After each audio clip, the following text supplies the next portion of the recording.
O câncer de mama chega sem avisar. Para muitas mulheres, o diagnóstico representa medo, dor e incertezas. No Brasil, segundo o INCA, mais de 73 mil novos casos da doença devem ser diagnosticados apenas em 2025. E cada história carrega não apenas uma paciente, mas toda uma família.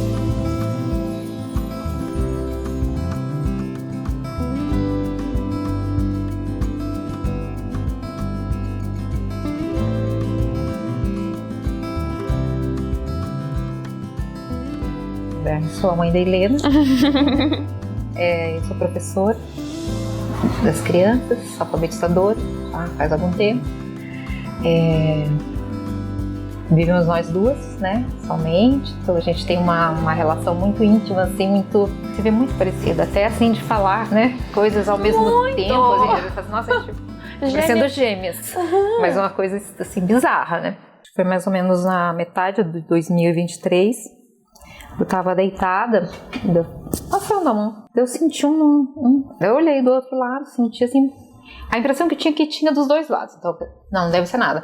Mas na hora que eu senti, eu senti uma coisa ruim.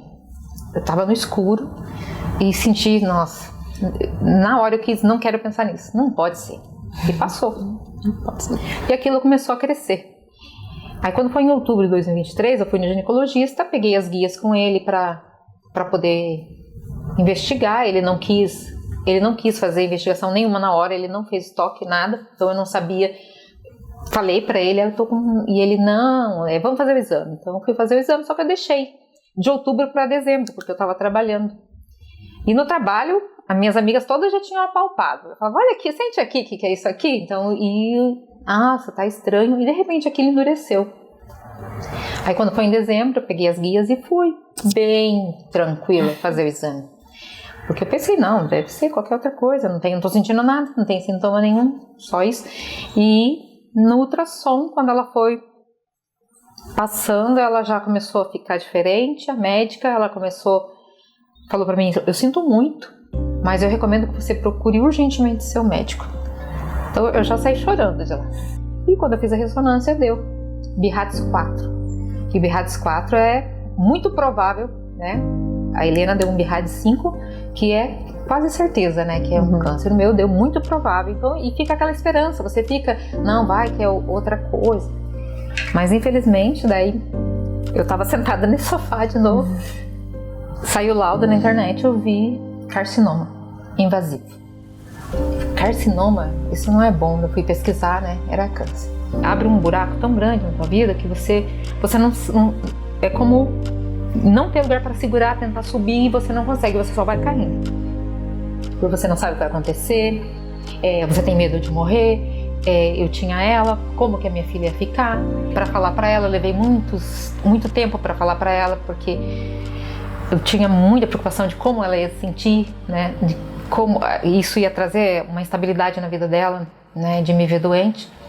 E eu falei, um dia ela foi toda aquela choradeira, começou assim, aí eu comecei a quimioterapia, então eu comecei a mudar, o meu corpo mudar, eu emagreci, ficar careca, aquela cara de câncer, parece que a gente tem uma cara de câncer.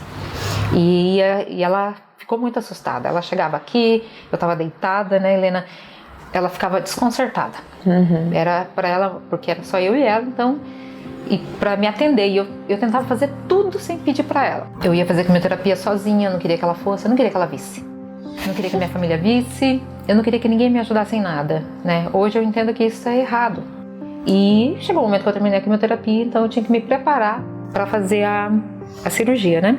E nesse meio tempo, eu fiquei curiosa e perguntei para um oncologista, assim, poderia fazer um exame genético para saber como é que é? Daí ela falou assim, pode. Eu ainda falava, né? Não é genético. Não sinto não tem ninguém na família, não é genético. E aí, chegou o resultado, BRCA2, né? Tem o da Angelina Jolie, que ela tem o BRCA1, né? Que também entra dentro desse grupo, né? De mutação. E na hora que eu peguei o resultado, eu já vou correr atrás, né? Pra Helena, tudo. E nisso que foi que a gente descobriu dela, porque daí começou a fazer monitoramento dela. Então eles retiraram as duas mamas e tiraram os linfonodos, porque eu já tinha comprovado linfonodos que tinham câncer já, né? Então eu tirei, eles fazem a biópsia do material que tira da tua mama e veio o resultado de que eu tinha respondido com mais ou menos 70%, então ainda tinha resquício. Aí para isso eles colocaram, eu vou fazer a rádio, né? Que é uma garantia, é um a mais no tratamento. Daí fiz também 15 sessões de rádio. O exame genético revelou uma mutação no gene BRCA2. Mulheres com essa alteração têm até 70% de risco de desenvolver câncer de mama ao longo da vida. Identificar essa mutação não só orienta o tratamento, mas também ajuda na prevenção de outros membros da família. Eu comecei a fazer a rádio no Natal, dia 26 de dezembro. Não podia nem beber. Aí eu comecei a fazer a rádio nessa, a gente começou a investigar o dela, então a gente sempre conta. Eu terminei minha rádio no dia 17 de janeiro de 2024, ela começou no dia 18 de janeiro a fazer quimioterapia. Eu não quis tocar o sino lá no Erasto, porque não fazia sentido nenhum para mim tocar sino. Daí eu comentei, falei assim, eu vou esperar que minha filha, eu vou esperar ela terminar e eu vou tocar o sino junto com ela. No câncer de mama, o diagnóstico precoce pode garantir até 95% de chance de cura.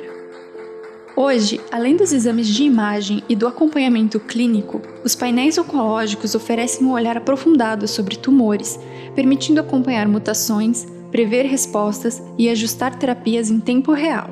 Isso garante mais precisão no tratamento e mais chances de sucesso. Mudou tudo, porque deu tempo. Esse tempo aí deu tempo para tudo, para ir atrás das coisas, para resolver tudo se alinhou, ainda consegui me formar com a minha turma, peguei meu diploma, né? Isso. E fizemos tudo. A gente não era tão próxima antes, né? Mãe e filha sempre tem aquelas, né? Divergências, assim, a gente teve uma fase mais difícil, mas nada exagerado, mas assim, aqueles incômodos, né? E agora não, a gente se entende perfeitamente. Simbiótico, né? Porque às vezes ela tá fazendo uma coisa, eu olho pra ela, às vezes eu olho e ela começa a falar, eu começo a falar, e é a mesma coisa que nós vamos falar. Então assim, a gente pode dizer que hoje nós somos um ser. Sim, é porque ninguém vai me entender do jeito que ela me entende, ninguém vai entender, por mais que eu explique muito, eu tenha feito um filme sobre isso, ninguém vai entender. Só outros pacientes, assim, pra entender a sensação que é. Que a gente consegue viver assim, depois do câncer, né? E enquanto eu não tive câncer, eu achava que não tinha vida depois do câncer. Eu achava assim, não. E eu falava, acho que se você tem câncer, não adianta nem fazer tratamento, porque você vai morrer. Olha, essa era a minha ideia. É que você vai morrer, não tem jeito.